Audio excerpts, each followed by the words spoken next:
Kiss me hard before you go. Summertime sadness. I just wanted you to know that, baby, you're the best.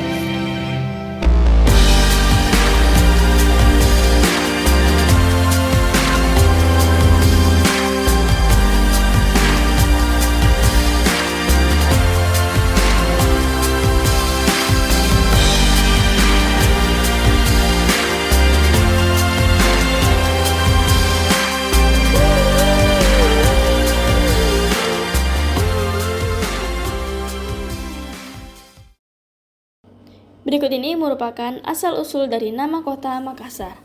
Makassar telah 3 kali berganti nama, yang awalnya memiliki nama Makassar yang kemudian diubah menjadi Ujung Pandang. Perubahan nama ini terjadi sejak masa pemerintahan Wali Kota Makassar, yaitu Haji Muhammad Dayam Patompo, tepatnya pada tanggal 1 September 1971 setelah diadakan perluasan kota. Namun kemudian pada tanggal 13 Oktober 1969 berubah nama lagi menjadi Kota Makassar. Sejak abad ke-13, Kota Makassar sudah dikenal memiliki strategis kekuatan maritim yang tidak tertandingi pada masa itu. Dari konteks politik dan sosial, Makassar sudah menjadi barometer pertumbuhan kekuatan ekonomi di Sulawesi Selatan. Ketika pertama kali wilayah Makassar diperluas, Wali Kota Makassar harus menerima persyaratan yang diajukan oleh 3 kepala daerah, yaitu Maros, Goa, dan Pangkep, untuk mengubah nama Makassar menjadi Ujung Pandang agar misi perluasan wilayah ibu kota dapat diterima. Setelah tahun 1999, saat Amiruddin Maula Wali Kota Makassar ke-12 menginisiasi pengembalian nama Makassar dalam perkembangan status sosial yang sudah berbeda secara pluralitas. Menurut Maula sendiri, Makassar bukan lagi milik orang-orang bersuku Makassar saja, tetapi menjadi sebagian besar hegemoni dari rumpun besar Makassar, Sulawesi Selatan.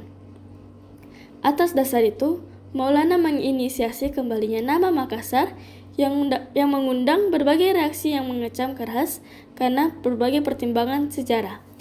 Sebelum turun dari kursi presiden, B.J. Habibie menyelesaikan kontroversi yang nyaris tidak berkesudahan, dan akhirnya kota Makassar kini mendapatkan kembali nama asalnya, yakni Makassar. Sejarah uang panai. Konon pada zaman Belanda dulu, bermula seorang putri bangsawan Bugis yang begitu cantik dan menarik membuat pria Belanda jatuh hati kepada putri raja tersebut dan ingin menikahinya. Namun pada saat itu sang raja tidak ingin putrinya disentuh oleh laki-laki manapun. Akhirnya memberikan persyaratan yang saat ini kita kenal dengan uang panai. Di samping itu, dalam masyarakat Bugis Makassar, salah satu nilai tradisi yang masih tetap menjadi pegangan sampai sekarang yang mencerminkan identitas dan watak orang Bugis Makassar yaitu Siri Napace, yang berarti rasa malu atau harga diri. Dipergunakan untuk pembela kehormatan dari orang-orang yang mau menginjak-injak harga dirinya. Salah satu budaya perkawinan pada Bugis Makassar yang erat kaitannya dengan budaya Siri Napace yaitu uang panai. Pengakuan orang Bugis Makassar membenarkan kalau uang panai telah menjadi tradisi dalam proses pernikahan dalam budaya Bugis Makassar. Adapun yang dimaksud dengan uang panai yaitu sejumlah uang yang diberikan secara ekonomis membawa pergeseran kekayaan karena uang panai yang diberikan bernilai tinggi. Besaran uang panai yang berlaku saat ini dipengaruhi oleh status sosial yang melekat pada orang yang melaksanakan pernikahan, baik dari pihak laki-laki maupun dari pihak perempuan. Tingkat pendidikan, strata sosial, faktor kekayaan, faktor popularitas, dan apalagi jika seorang tersebut berketurunan bangsawan. Semakin tinggi derajat atau status tersebut, maka semakin tinggi pula permintaan uang panainya. Tidak jarang banyak lamaran yang akhirnya dibatalkan karena tidak terpenuhinya permintaan uang panai tersebut. Uang panai memang menjadi perbincangan hingga saat ini. Bahkan tradisi perbincangan uang panai digambarkan dalam sebuah film yang ditayangkan pada layar lebar hingga menjadi film terlaris di Indonesia. Tradisi uang panai terkadang menjadi momok laki-laki jika ingin menikahi gadis Bugis Makassar.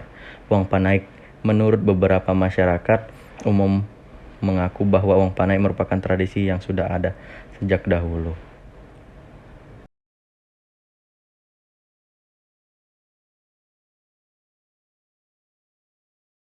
untuk uang panai sendiri itu memang ya dari khususnya wilayah daerah Sulawesi hampirlah dibilang seperti sebuah kewajiban yang sudah melekat ya di khususnya daerah Bugis Makassar. Cuman makin kesini makin berkembang itu sudah makin berbeda lagi stigma paradigmanya. Sudah bergeser dari nilai sesungguhnya gitu. Uang panai yang biasanya kan ketika kita pasangan yang akan menikah itu kan diberikan uang panai. Yang harusnya kan dulu masih zaman dahulu itu kan diberikan dinamakan uang belanja. Nah, kata uang sendiri kan pasti agak sensitif, makanya akhir-akhir ini sudah semakin viral. Jadinya kan namanya uang panai, orang mulai agak takut mendengar kata itu. Image yang terbangun selama ini sudah semakin meluas dan semakin viralnya luar biasa gitu kan. Fenomenal yang wah gitu.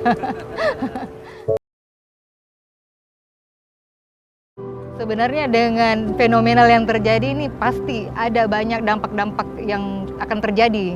Ya, salah satunya saya bisa sebut mereka awalnya karena cinta, murni karena cinta, tapi ketika akan mengikuti standarisasi sosial yang tinggi, itu mungkin akhirnya bisa jadi yang ada filmnya itu Silariang itu kan, seperti Silariang. Dan tidak menutup kemungkinan juga ada kriminalisasi. Karena kenapa? Ekonomi yang tidak mampu hanya karena gengsi akan memaksakan melakukan berbagai banyak cara seperti itu. Sebagai laki-laki tuh harus memperjuangkan perempuan gitu. Di situ dilihat gitu ya. Bagaimana dia hargai perempuannya. Itulah harga diri seorang wanita, apalagi seorang wanita Bugis Makassar. Karena kita lihat juga dari keluarganya. Toh kalau keluarganya juga keluarga terpandang dan juga dia orang yang berada, tentunya juga mempersiapkan uang panai yang sewajarnya dianya. Selagi tidak merugikan kedua pihak dan tidak memberatkan, sah-sah saja menurut saya. Sebenarnya kan kalau kita pahami betul bahwa uang panai ini sebagai bentuk pertanggungjawaban. Tentu dilihatlah di sini seberapa bertanggung jawabnya. Nah, itu diukur dari uang panainya, bukan dari artinya membebani dari sosok laki-lakinya itu sendiri. Sebenarnya membebani kalau menurut saya. Ya. Karena seperti kita melamar, saya pergi ke rumahnya perempuan. Itu kalau kita tidak terima memang sama keluarganya, itu dikasih harga yang tinggi. Apa ya khawatiran kita di suku Bugis ketika uang panai ini sudah orientasinya hanya berdasarkan materi. Saya khawatirnya nanti bakal susah nanti suku-suku lain untuk masuk ke wilayah kita, sehingga pada akhirnya ya suku Bugis ya pas samanya mutar aja di situ. Nah, ini kan yang menjadi apa ya, suatu yang harus dicegah. Karena dampaknya itu kalau terlalu tingginya uang panai, ada di tetangga saya itu ya perawan tua. Dan ada sempat yang melamar sebayanya juga orang tua, tapi tetap dikasih tingginya itu mahar. Sampai sekarang itu jadi orang tua. Pertama sudah mau si wanitanya, tapi dari keluarga datang berembuk, tidak jadi lagi. Itu berapa kali menghalangi, sampai sekarang kasihan ini tidak nikah. Uang panai tinggi di Sulawesi itu bukan lagi rahasia umum di Indonesia. Tetapi lepas dari nilai nominalnya, uang panai tinggi bagi perempuan Sulawesi itu merupakan tolak ukur kemuliaan perempuan Sulawesi yang membedakan dengan perempuan lain pada umumnya. Perempuan di Sulawesi itu tu nari kana-kanana, tu iri panggaukan, baji ampe-ampena, alu surik panggaukanna. Makanya jangan heran ketika banyak yang kita temukan perempuan Sulawesi itu demi menjaga kehormatan tidak sedikit yang memilih untuk tidak menikah. Jadi mungkin saya bisa di sini mewakili perempuan yang ada di Sulawesi Selatan khususnya ya. Sedikit merubah stigma bahwasanya satu, jangan takut dengan perempuan Sulawesi Selatan. Mungkin takut dengan uang panai itu. Jangan takut karena itu hanya satu statement sekelompok bagian kecil saja yang membuat itu menjadi sesuatu yang menegangkan. Karena kenapa? Uang panai itu bukan suatu keharusan. Ketika kita mampu dan kita merasa ikhlas untuk memberikan itu sah-sah saja. Tidak ada yang membatasi dan tidak ada yang melarang untuk itu. Semoga semua pria-pria di luar yang ingin memperistrikan mungkin wanita Sulawesi Selatan, khususnya Makassar, jangan takut gitu kan. Standar itu sekarang ya, kebanyakan kayaknya 50. Terbanyak ya menurut yang saya tahu sampai 1 miliar, 1,3 miliar. Iya, ya MMM ada yang sampai 200 juta, 500 juta. Jadi Jangan coba-coba. Nilai tertinggi uang panai yang pernah saya dengar itu sepertinya ada yang sampai 4M kah? 3M? Nah, merinding. Kalau S1 ya 100 juta, S2 nambah 100 lagi, S3 nambah lagi. Waduh, udah deh. Nominal paling banyak 1M lebih sih pernah dengar, parah sih. Mengikuti tren. Yang paling layak sebenarnya itu uang panai itu tergantung dari kesepakatan. Ada istilah mapatuada. Yang ada adalah mahar, apa yang diberikan laki-laki kepada perempuan untuk dipegang. Uang panai itu uang untuk dipakai di pesta. Itu ji. Jangan kita lupa uang panai tak ada gengsi jika siang. Saya laki-laki. Orang-orang sekarang ya, dia itu mengikuti tren. Maksudnya ada nih yang harganya segini. Nah yang lain juga, waduh masa dia bisa segini, saya nggak bisa. Naikin lagi gini. Wih, tokek monitor. Tokek monitor. Bagaimana kondisi di dalam? Lagi mau lempar pantun orang ini. Selanjutnya, tak dampengi kak. Barangkali bisa dibahas mengenai urusan persiapannya. Mungkin yang pertama, uang panainya.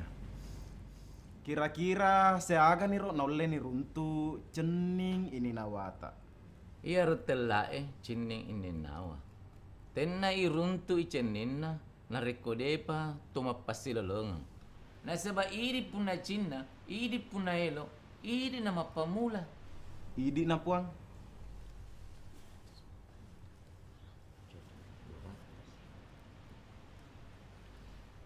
$200 juta. Weh, 200 juta na minta. Di mahal nah. Oh tunggu dulu. Nanti ko ji. 150 juta. 150. Di masih mahal ki.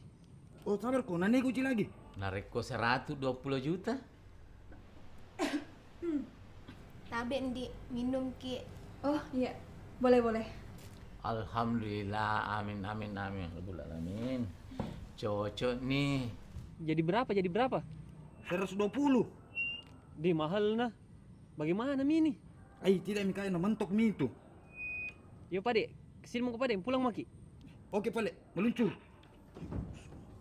Tapi di ada yang pengen kak Yolo. 120 juta kita sepakati bersama. Tetapi bukan berarti yaji nih. Depa nasio matenre. Siapa tahu engkau mupa Mailori Andrita. Riasina ya ro? Iya naruh kapan jaji? Kita sedih. Iya, dipahami.